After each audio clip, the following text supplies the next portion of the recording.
Hello everyone and welcome back to Let's Play Megaman Battle Network Operate Star Force. In the last one we finally reached SciLab after taking care of Stone Man. And Dad hasn't been here since morning, so our entire reason for coming here is now rendered moot. Fantastic. With that said, even though Dad's not here and that's a little bit depressing for land, there is still some stuff we can do here in the actual lab itself. Plus you need to investigate something in order to actively progress with plot. Hey, this PC's still running. Would it be okay to take a peek and try to find my program? Sure. Great, go in and jack in. I'll just go check it out. Now, I should note, there's technically an inconsistency coming up in the recording that we're not going to resolve for a couple parts at the least. If you're playing along, it's not going to matter, but if we come back to this computer later on, that's why. I'm just a caretaker program, not your dad's nabby. Mega Man's power-up program? It's not here. It must be in your father's PET. Lan, he said he doesn't have my power-up program. Ah, well. Let's just leave him a message. Okay, give this to him, Mega Man. Okay. Okay, give that to Lan's dad.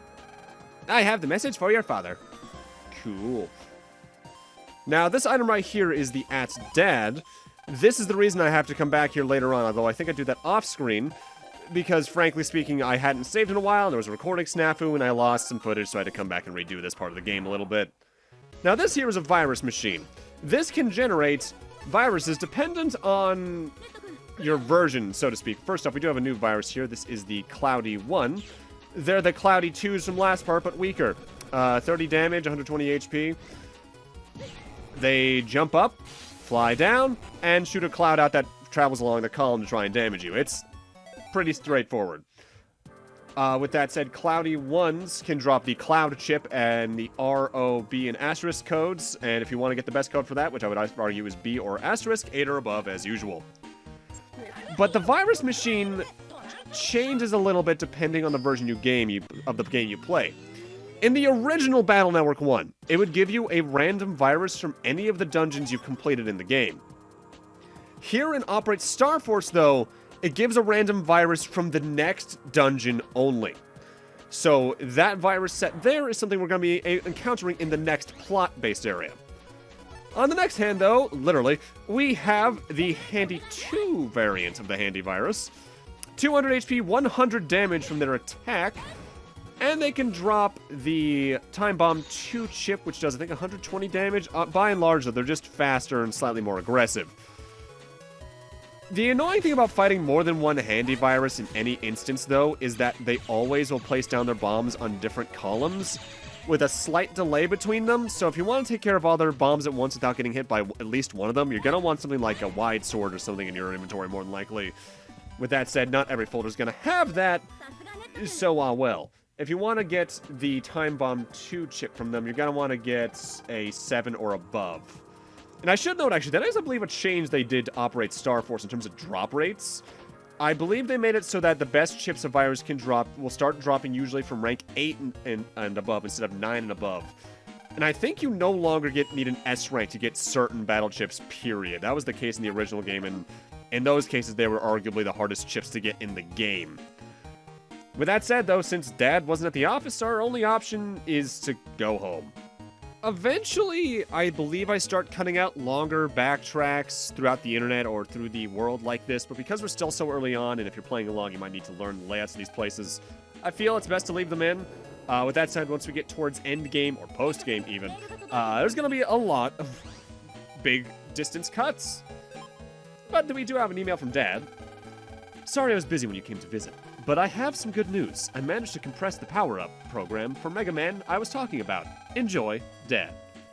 And we get a free HP memory and a free power-up. Hell yeah. P.S. Always listen to your mom. That is incredibly useful, especially because depending on how much money you've gotten throughout the game, that could theoretically be your first power-up. And I should note, the route I tend to take for power-ups, I believe I mentioned that I put my first one into charge earlier. I generally alternate charge and attack to increase the strength of my charge attacks at a really good rate early on, and then ignore rapid until the end game, because due to buster staggering by moving left and right while shooting, you don't really need rapid stat at all. That's actually kind of something in common Battle Network 1 and I think even 2. Maybe 3 as well. has in common with the Mega Man Legends games, because there's tricks you can do to completely ignore the rapid stat there. With that said, while we can go home at this point, I want to head onto the internet again. Particularly, we want to head towards the new Internet 3 area that we can access with Sal's ats, and grab a new battleship along the way, Longsword. It's useful for program advances, but only in the later games. Here in the first game, as I mentioned last part, Zeta Sword, kinda useless. The thing that's a little bit odd in terms of level design for Battle Network 1, outside of the obvious visual thing I brought up where every internet area looks the same in this game, is compared to the other games, I feel they're a lot more topsy-turvy with the numbering for the internet areas themselves. Because obviously we went to Internet Area 1 at the start of the game, that was 2, and we're now in 3. But Internet Area 3 doesn't connect to Internet Area 4 at all. Internet Area 2 does, but not 3, and it's only going to get worse from there. With that said, we do have a new virus. These are the Billies. 100 HP, 100 damage, with a very slow projectile that they shoot out every couple of moves. And that inflicts us with the only real status ailment Battle Network 1 has from memory: electrocution. Essentially, you get electrocuted, and I think if you move around too much while it's still in effect, you'll just take some extra damage. And that will leave you open to more damage because of how the attacks of the Billies and other enemies that might be near them can often track into you. They're arguably one of the more lethal enemies in Battle Network 1, unlike their later appearances in the series, starting, I think, from Battle Network 4, because they go a little bit without showing up again. And notably, Billies can drop the, what the hell is the name of the chip? I think it's just Thunder in the S, A, G, and Asterisk codes. Notably, you can start getting that chip around rank 5, and it does give, like, 90 damage to any given enemy, but it's a matter of whether or not you like the coding.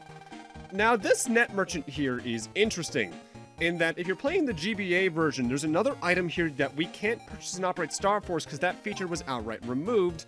The first armor of the game, the wood armor. What the armors, and I think I touched on this briefly last part, is that it doubles your defense to anything that element isn't weak to. So the wood armor would double your defense to anything that's not fire-type damage, and I believe fire-type damage still only does maybe normal damage. I forget if it outright does double like it should to most wood other type things.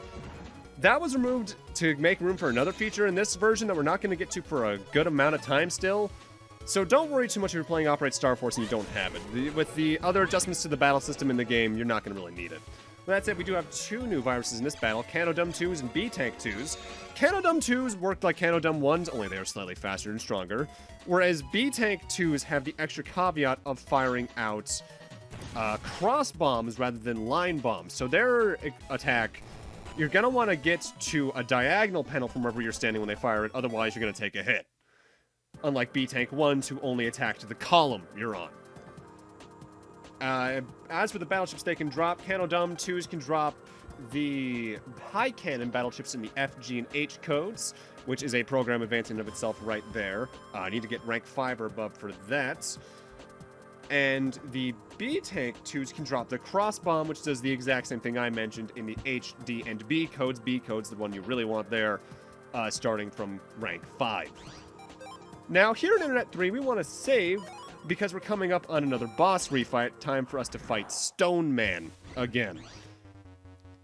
Now, the boss refights in general aren't that much harder, as I mentioned back when we fought Fireman V2.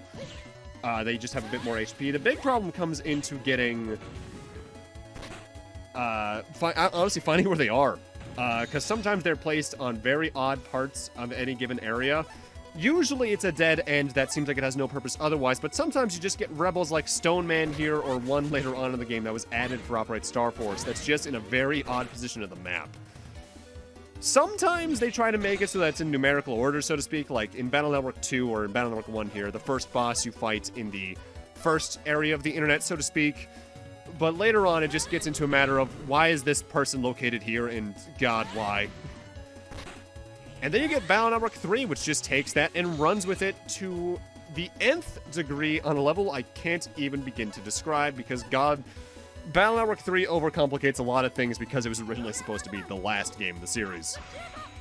Now, I forget if I mentioned this about Gut Shoot back when we first used it last part or the part before, but Gut Shoot, along with several program advances, did have some slight changes added to them in Upright Star Force in that their damage was increased or decreased accordingly. Same with some battleships, period. For instance, Guts Shoot did 500 in the GBA version, but it does 400 here because they realized it was too powerful.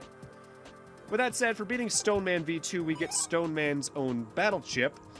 What that does is that it drops 3 groups of 3 stones across the enemy area randomly. I forget if you can destroy panels to make it more accurate towards hitting enemies, but otherwise it's a very unreliable chip. The further variants of it, too, that you can get from the V3 encounter aren't even that much better. They just add more stones that are dropped down. They don't do extra damage. I want to say there's ways you can make it good, but it's not my preference. With that said, that's about all we can do on the internet for now, so it's time for us to hit up the bed and turn in for the night. 1 month has passed since the school-jacking incident. World 3 net crime grows worse, and the damage more serious daily. Peace didn't last long in the town of AC/DC. Lan, it's morning! Come on, it's Saturday. Let me sleep. You're right. Told ya? Hey, hold on. It's Friday. There's school today. Oh, man. So close, you almost had him, Lan. But almost only counts in horseshoes and hand grenades. Oh, Lan, morning. Morning? Mom, what's wrong? Not feeling well?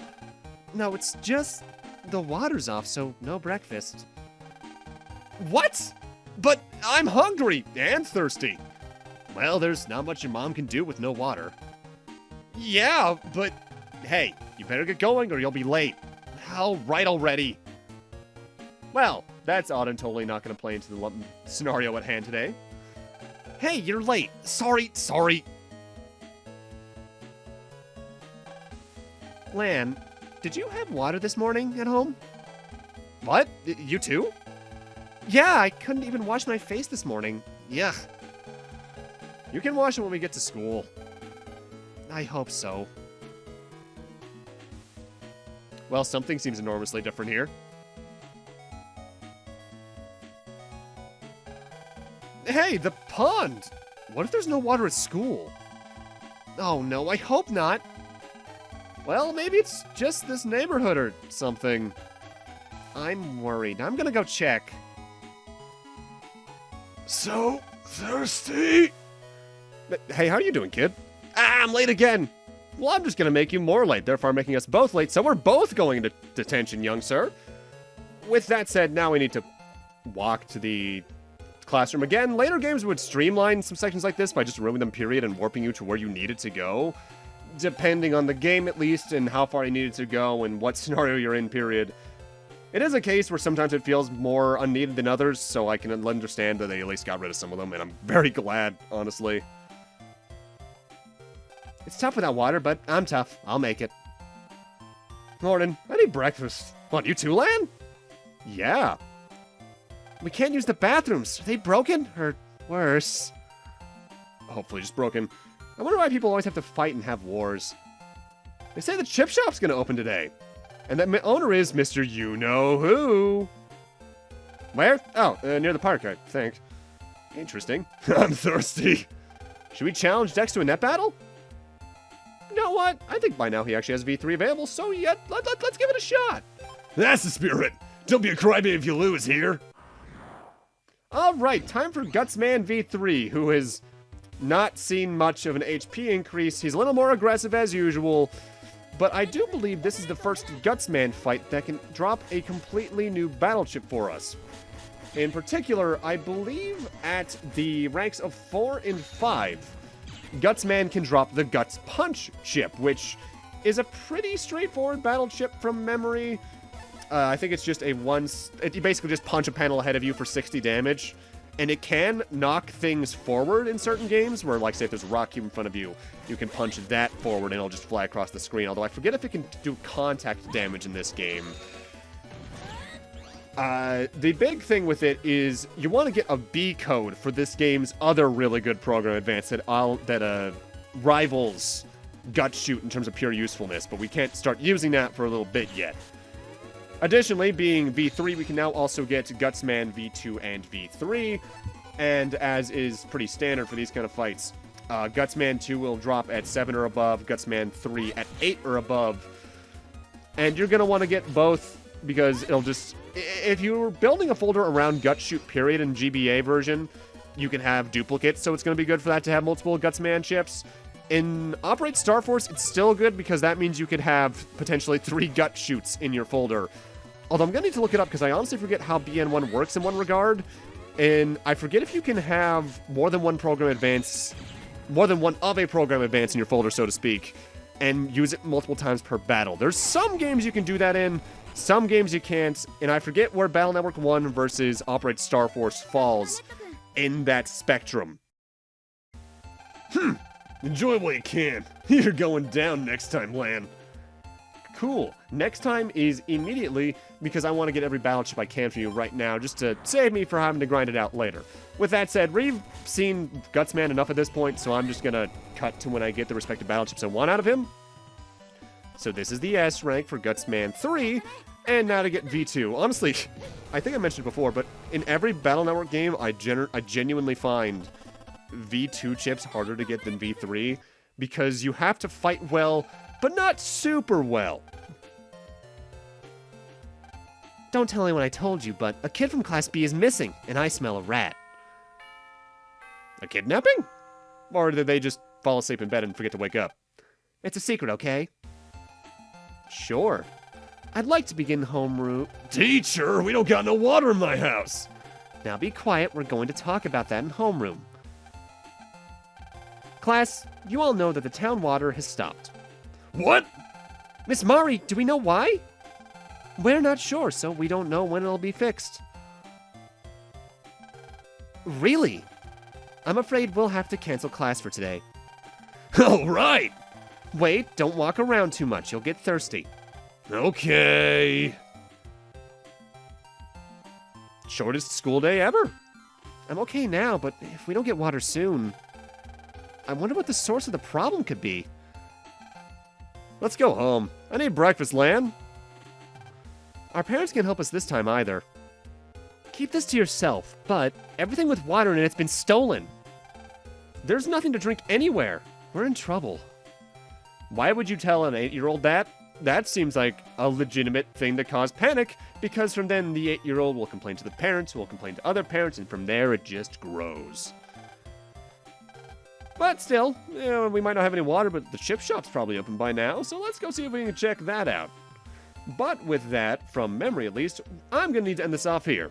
Thank you guys for watching, and in part 8, we're going to see if we can figure out why the water's gone missing, as well as check out that new chip shop, because that's honestly the bigger priority here. See you guys then.